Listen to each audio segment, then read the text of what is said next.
नमस्कार, star news UP में आप सभी श्रोताओं का स्वागत है। बहुजन समाज पार्टी के पूर्व सांसद दाऊद अहमद पर कसा शिकंजा, 100 करोड़ की इमारत पर चला बुलडोजर। सीएम योगी सरकार अवैध निर्माण के खिलाफ लगातार अभियान चला रही है। इसी क्रम में रविवार को केंद्रीय संरक्षित समारोह रेसिडेंसी के विनियमित क्षेत्र में अवैध अपार्टमेंट बनाना पूर्व सांसद दाऊद अहमद को भारी पड़ा। भारतीय पुरातत्व सर्वेक्षण विभाग ने 3 जुलाई को इसे ध्वस्त करने का आदेश पारित किया था, जिसके बाद रविवार सुबह जिला प्रशासन ने इसे गिराने का काम शुरू कर दिया। दोपहर तक बिल्डिंग का आगे का बड़ा हिस्सा क्षतिग्रस्त कर दिया गया। बिल्डिंग करीब 20 करोड़ की लागत से बनी थी। सीएम योगी ने कहा कि पूर्वांचल के विकास की रीढ़ साबित होगा पूर्वांचल एक्सप्रेस। मुख्यमंत्री योगी आदित्यनाथ ने कहा कि पूर्वी उत्तर प्रदेश की विकास की रीढ़ साबित होगा पूर्वांचल एक्सप्रेसवे। ग्रह नक्षत्रों के नाम पर हो रहा पौधारोपण प्राचीन ऋषि व वैदिक परंपरा की याद ताजा कर रहा है। 100 साल पुराने पेड़ों की सुरक्षा को लेकर सरकार व्यवस्था करेगी। कोरोना महामारी को लेकर लोगों को जागरूक रखकर इस बीमारी से लड़ना होगा। मुख्यमंत्री योगी तहसील बल्दीराय के कुवासी स्थित पूर्वांचल एक्सप्रेसवे पर वन महोत्सव और पौधारोपण जन आंदोलन के तहत पौधा रोपने का उपरांत जनसभा को संबोधित कर रहे थे। कहा कि प्राचीन काल में ऋषि मुनियों ने ग्रह नक्षत्र के आधार पर वृक्ष लगातार प्रकृति को संतुलित करने का प्रयास किया था। उसको पुनर्जीवित कर गांव-गांव गृह वाटिका, नक्षत्र वाटिका, नवग्रह वाटिका का निर्माण कर पर्यावरण संतुलित करने का प्रयास किया जाएगा। इससे ऑक्सीजन की कमी को भरपाई आसानी से हो जाएगी। यूपी में छात्र छात्राओं के लिए राहत, कोरोना के चलते फीस नहीं बढ़ाएगा संस्थान। प्राविधिक शिक्षा परिषद उत्तर प्रदेश से संबद्ध पॉलिटेक्निक संस्थानों से पढ़ने वाले करीब 3 लाख छात्र छात्राओं के लिए अच्छी खबर है। प्राविधिक शिक्षा विभाग ने इस बार वार्षिक फीस नहीं बढ़ाने का फैसला लिया है। कोरोना काल के चलते छात्रों को यह राहत दी गई है। प्राविधिक शिक्षा निदेशक मनोज कुमार ने बताया कि राज्य के पॉलिटेक्निक के छात्र की फीस प्राविधिक शिक्षा विभाग तय करता है। यह 1 साल के लिए होती है। कोरोना को देखते हुए पिछले साल भी फीस वृद्धि पर रोक लगाई गई थी। इसे चालू शैक्षणिक सत्र में भी जारी रखा जाएगा। वर्तमान में सरकारी फीस 11,326 रुपये है। उधर निजी संस्थानों में फीस बढ़ाने या पुनर्निर्धारण करने की फैसला फीस नियमन समिति करती है। निजी संस्थानों के छात्रों को करीब 30,000 रुपये वार्षिक शुल्क जमा करना पड़ता है। इस बार उसमें भी किसी तरह की कोई बढ़ोतरी नहीं की गई है। यूपी में आज से खुलेंगे सिनेमाघर और जिम, जानिए क्या है गाइडलाइंस। कोरोना के कारण बंद चल रहे सिनेमाघर और जिम 5 जुलाई यानी आज खुल जाएंगे। प्रदेश सरकार के निर्देश के बाद शनिवार को सिनेमाघरों और जिमों की साफ सफाई शुरू कर दी गई थी। सिनेमाघरों की सीटों पर जमी धूल हटाई गई तो जिमों के ताले खोलकर मशीनों को साफ किया गया। कोरोना की दूसरी लहर ने ताजनगरी में जनजीवन अस्त व्यस्त कर दिया था। 1 मई से सिनेमाघर, जिम और स्विमिंग पूल को बंद कर दिया गया था। संक्रमण के कारण 1 जून के बाद भी इन पर पूर्ण रूप से बंदी का असर रहा। इससे पूरा कारोबार ठप हो गया। 12 सिनेमाघर और 4 मल्टीप्लेक्स कारोबारियों को हर महीने 1.5 से 2 लाख रुपए का नुकसान हो रहा था। आज से खुलेंगे विश्वविद्यालय और उससे जुड़े कॉलेज, जानिए क्या है नई गाइडलाइंस। इलाहाबाद विश्वविद्यालय यानी संबद्ध कॉलेज आज 5 जुलाई से खुल जाएंगे। परिसर में सोमवार से शुक्रवार तक 9 से 5 बजे तक प्रशासनिक कामकाज होंगे। यह आदेश कुलपति प्रो संगीता श्रीवास्तव के निर्देश पर रजिस्ट्रार प्रो NK शुक्ला ने जारी किया। PRO डॉक्टर जया कपूर ने बताया कि रजिस्ट्रार की तरफ से जारी नोटिफिकेशन के अनुसार सभी शिक्षकों से अपील किया गया है कि वो अपने विभाग और सेंटर में उपस्थित होकर 5 जुलाई से ऑनलाइन कक्षाएं शुरू करें। शोध छात्रों को कोरोना गाइडलाइन के तहत संबंधित लैब में जाने की अनुमति दे दी गई है।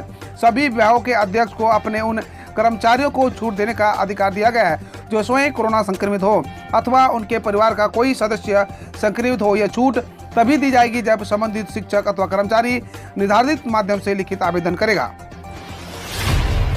यूपी के इस शहर में 7,36,000 लोगों को मिलेगा आज मुफ्त राशन, गेहूं और चावल। कोरोना काल में जुलाई माह के प्रथम चरण का मुफ्त राशन वितरण आज शुरू होगा। आगरा जनपद की 1268 दुकानों पर एक साथ कोविड गाइडलाइंस के मुताबिक राशन बांटा जाएगा। राशन कार्ड के नंबर के अंतिम अंक के हिसाब से ही 5 से 15 जुलाई तक वितरण होगा। अंतिम दिन OTP के आधार पर राशन दिया जाएगा। 11 दिन में जनपद के 7,36,000 कार्ड की 31 लाख यूनिट पर गेहूं और चावल दिया जाएगा। जिला पूर्ति अधिकारी उमेश चंद्र मिश्रा ने बताया कि सोमवार सुबह 6 बजे से राशन वितरण शुरू होगा। शहरी क्षेत्र के 373 और ग्रामीण में 895 दुकानों पर नोडल अफसरों की मौजूदगी में कार्डधारकों को राशन मिलेगा। राशन वितरण के लिए सरकार ने कोरोना संक्रमण के फैलने से रोकने के लिए नई व्यवस्था लागू की है। इसके तहत राशन वितरण में सरकार ने राशन कार्ड नंबर के अंतिम अंक के हिसाब से राशन का वितरण करेगा। 5 जुलाई को जिनके कार्ड नंबर का अंतिम अंक 0 हो, 6 को अंतिम नंबर 1 वाले को, 7 तारीख को 2 वाले को, 8 को अंतिम अंक 3 वाले को, 9 को अंतिम अंक 4 वाले को, 10 को अंतिम अंक 5 वाले को, 11 को अंतिम अंक 6 वाले को, 12 को अंतिम अंक 7 वाले को, 13 को अंतिम अंक 8 वाले को और 14 जुलाई को अंतिम अंक 9 वाले को राशन मिलेगा। 2022 में यूपी का सीएम नहीं बनने दूंगा, ओवैसी के चैलेंज को एक्सेप्ट कर बोले सीएम योगी, हमारी ही सरकार बनेगी। उत्तर प्रदेश में अगले साल होने वाले विधानसभा चुनाव में मद्देनजर अभी से चुनावी सरगर्मी दिखाई देनी शुरू हो गई है।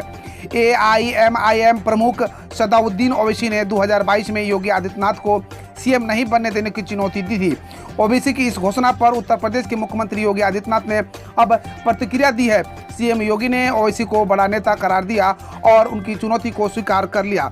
योगी आदित्यनाथ ने कहा कि यशवुद्दीन ओवैसी हमारे देश के बड़े नेता हैं, लेकिन वह भूल रहे हैं कि यूपी के अंदर वो बीजेपी को चैलेंज नहीं कर सकते, क्योंकि भाजपा यहां अपने मूल्यों और मुद्दों के साथ चुनाव लड़ती है। उन्होंने कहा कि अगर ओवैसी 2022 विधानसभा चुनाव के लिए बीजेपी को चुनौती दी है तो बीजेपी का कार्यकर्ता उनकी चुनौती को स्वीकार करते हैं। इनमें कोई शक नहीं कि 2022 विधानसभा चुनाव में उत्तर प्रदेश में फिर से बीजेपी की सरकार बनेगी। बरेली में ट्रैक्टर से टकराई तेज रफ्तार कार, मां बेटा समेत 3 लोगों को ही मौत, 3 लोग हुए घायल। उत्तर प्रदेश के बरेली जिले के राष्ट्रीय राजमार्ग पर एक तेज रफ्तार ऑल्टो कार आगे जा रही ट्रैक्टर से टकरा गई। इस दुर्घटना में मां बेटा समेत 3 लोगों की मौत हो गई, जबकि 3 अन्य लोग गंभीर रूप से घायल हो गए। बरेली के पुलिस अधीक्षक राजकुमार अग्रवाल ने बताया कि रविवार सुबह मीरगंज राष्ट्रीय राजमार्ग पर फ्लाईओवर पर एक ऑल्टो कार पीछे से ट्रैक्टर से जा रही घुसी। इस हादसे में 3 लोगों की मौत हो गई। अलीगढ़ शराब कांड, पुलिस ने 27 आरोपियों पर लगाया गैंगस्टर, 120 करोड़ रुपए की अवैध संपत्ति चिन्हित। उत्तर प्रदेश के अलीगढ़ में शराब कांड के बाद सरकार ने सख्ती के बाद एक्शन शुरू हो गया है। मामले में अलीगढ़ के एसएसपी कलानिधि नैथानी ने रविवार को 27 आरोपियों पर गैंगस्टर एक्ट के तहत कार्रवाई की है, जबकि गिरफ्तार आरोपियों की लगभग 120 करोड़ रुपए के अवैध संपत्ति को चिन्हित कर चुकी है। यह जानकारी एसएसपी कलानिधि नैथानी ने दी है। इससे पहले पुलिस ने 82 लोगों के खिलाफ कड़ी कार्रवाई करते हुए जेल भेजा है। इसके अलावा मामले के 5 प्रमुख आरोपियों के खिलाफ एनएसए और गैंगस्टर एक्ट के तहत कार्रवाई शुरू कर दी गई है। साइना नेहवाल ने यूपी के सीएम योगी को दी जीत की बधाई तो नाराज जयंत चौधरी ने महिला खिलाड़ी को कहा सरकारी शटलर।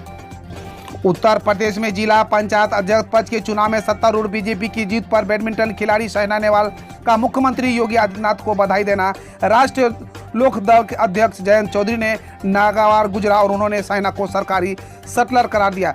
साइना ने शनिवार रात एक ट्वीट कर मुख्यमंत्री को जिला पंचायत अध्यक्ष पद के चुनाव में भाजपा की जोरदार जीत के लिए बधाई दी। उसके करीब 1.5 घंटे बाद रालोद अध्यक्ष जयंत चौधरी ने एक ट्वीट कर इस तल टिप्पणी को उन्होंने बैडमिंटन को इस्तेमाल होने वाली शब्दावली का प्रयोग करते हुए ट्वीट में कहा कि सरकारी शटलर जनादेश को कुचलने की भाजपा की क्षमता को बखान कर रही है। मैं समझता हूं कि मतदाताओं को अपने निर्णय को प्रभावित करने की कोशिश करने वाले सेलिब्रिटी लोगों पर करारा ड्रॉप शॉट खेलने की जरूरत है। हम रोज ऐसे ही आपके समक्ष न्यूज लाते रहेंगे। यदि आपने अभी तक सार न्यूज को सब्सक्राइब नहीं किए हैं तो पहले फटाफट सब्सक्राइब कर ले, साथ ही बेल आइकन को दबा दे ताकि कोई भी अपडेट आपसे मिस ना हो।